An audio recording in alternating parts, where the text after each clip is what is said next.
Radhe Radhe. Hi friends, அனைவருக்கும் வணக்கம். எல்லோரும் எப்படி இருக்கீங்க ஃப்ரெண்ட்ஸ்? நல்லா இருக்கீங்களா? குழந்தைங்களோட வாய்ப்புண்ணுக்கும் அச்சிரத்துக்கும் ரொம்பவே ஈஸியாக சரி பண்ணுற மாதிரி ஒரு ரெமெடி பார்க்கலாங்க. 1 ஸ்பூன் அளவுக்கு தேங்காய் எண்ணெய், வெண்ணெய், நெய் இது மூணுத்தில் ஏதாவது ஒன்று 1 ஸ்பூன் எடுத்துக்கோங்க. அதுக்கப்புறமா பீட்ரூட் ஜூஸ் 1 ஸ்பூன். இப்போ இது ரெண்டுத்தையும் நல்லா மிக்ஸ் பண்ணிக்கணும். பீட்ரூட் ஜூஸோட வெண்ணெய் மிக்ஸ் ஆகாது. தேங்காய் எண்ணெயோ நெய்யாக இருந்தாலுமே சரி, அப்படியே கொஞ்சம் கொஞ்சம் ஒட்டின மாதிரி இருக்கும். இப்போ இந்த வெண்ணெயை கொஞ்சமாக தொட்டு அந்த பீட்ரூட் ஜூஸில் டிப் பண்ண மாதிரி பண்ணி அதுக்கப்புறமா குழந்தைங்களோட வாய் ஃபுல்லாக அப்ளை பண்ணி விட்டுடுங்க. ஜஸ்ட் லைட்டாக சூடு பண்ணிவிட்டு கொஞ்சம் மிதமான சூடில் இருக்கும்போது அப்ளை பண்ணிங்கன்னா உடனே நல்ல ரிசல்ட் கிடைக்குங்க. கொஞ்சமாக சூடு பண்ணணும், ஏன்னா குழந்தைங்களோட நாக்கு தாங்குகிற அளவுக்கு. இந்த மாதிரி அதோட வெண்ணெயும் நல்லா சூடு பண்ணும்போது கொஞ்சம் மெல்ட் ஆன மாதிரி ஆகும்.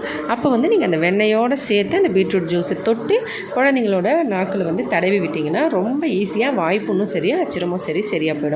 ட்ரை பண்ணி பாருங்கள். பார்த்துட்டு மறக்காம கமெண்ட்ஸில் எப்படி இருந்ததுன்னு சொல்லுங்கள். வீடியோ பிடிச்சிருந்தா லைக் பண்ணி சப்ஸ்கிரைப் பண்ணி ஷேர் பண்ணுங்கள். ஏதாவது டவுட்னா கமெண்ட்ஸில் சொல்லுங்கள். ஹெல்த்தியாக சாப்பிட்டு சந்தோஷமாக சேஃபாக பத்திரமா வருங்க ஃப்ரெண்ட்ஸ். நன்றி, வணக்கம்.